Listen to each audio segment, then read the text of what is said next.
Points to ponder in Joshua chapter 24. Joshua invites the Israeli elders and the people to the town of Shechem in the central highlands of Israel. In verses 1 through 13, Joshua reminds them of the long history of all that God had done for Israel from the time of Abraham and the promises to their ancestors, the deliverance from slavery in Egypt, and God's provision through the wilderness of 40 years. To me, I like to read the verses as a short history of Israel up to their sojourn in the land promised to them by God. With the 4th of July just around the corner, it's also a good time for us to think of the history of our country established by men dedicated to us by God and what that means to us today. So, point 1, the history of Israel and God's provision to the country in good and difficult times prompted Joshua to witness to those assembled on that day, and for each of them to have to make a choice, as he did in saying in verse 15 that for me and my house we will serve the Lord. Joshua is telling them there is a specific choice that is being given to the Israelites. Choose who you will serve between the one true God and the false gods that are surrounding around you. Joshua's choice is one that we too have to make. Point 2, in verses 26 and 27, when Joshua made a covenant with the people that day, and he wrote them in the book of the law of God.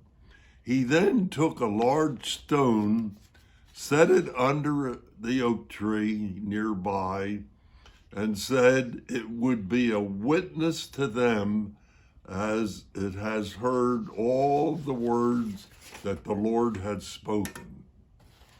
That point to ponder is that our Bible has all the words that God has spoken to us and is a witness to us, saying that for me and my house, we will serve the Lord. Point 3 is verse 28, when Joshua closed his testimony and let the people depart, each to their own inheritance.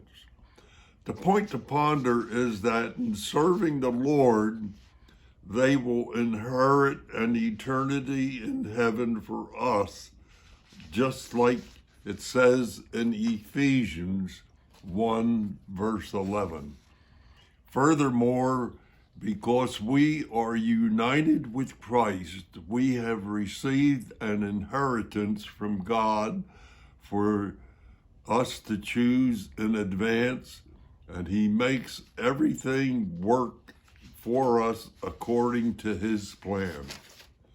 Wow, isn't that great? This means that the believer's inheritance is twofold. First, it means becoming a child of God. You're now in the family of God.